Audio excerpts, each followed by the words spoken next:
कई दिनों से जो शिक्षा को लेकर के नीट जैसे पेपर लीक मामले को लेकर के हमारे देश के युवाओं दिल्ली के जंतर मंतर पर भूख हड़ताल पर बैठे थे, जो आज सभी प्रदर्शनकारियों ने दिल्ली के सांसद भवन के पास गए थे और देखिए कि हमारे देश के लिए कितना दुर्भाग्य की बात है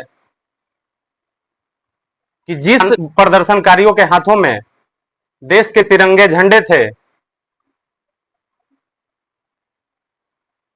बिना लाठी, बिना डंडे, बिना उग्र होते हुए शांतिपूर्ण से सभी प्रदर्शनकारियों ने अपने मांगों को लेकर के सांसद भवन गए थे।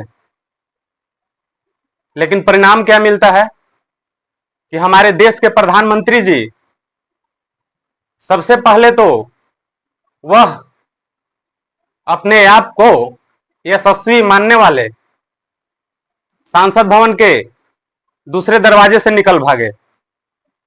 जैसे लग रहा था कि सभी प्रदर्शनकारियों ने उन पे गोलियां बरसा रही थी, उस तरह से वो भाग निकले।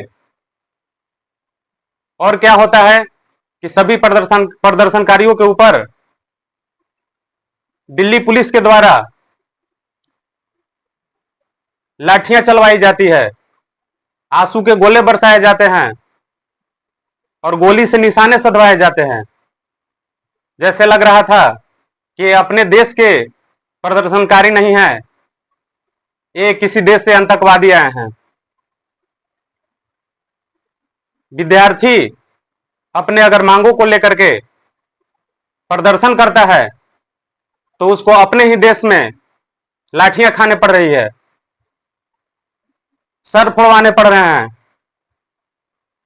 कम से कम मोदी जी आपको तो समझना चाहिए कि जिन प्रदर्शनकारियों के हाथ में भारत माता के तिरंगे थे, कम से कम उस तिरंगे को आपको सम्मान रखना चाहिए था, मान सम्मान रखना चाहिए था। आप किस दिन के लिए हमारे देश के लिए प्रधानमंत्री, आपको तो खुद इस्तीफा देना चाहिए। यहां तो धर्मेंद्र प्रधान के इस्तीफा की कोई जरूरत ही नहीं है, सबसे पहले तो आपको इस्तीफा देना चाहिए। जब आप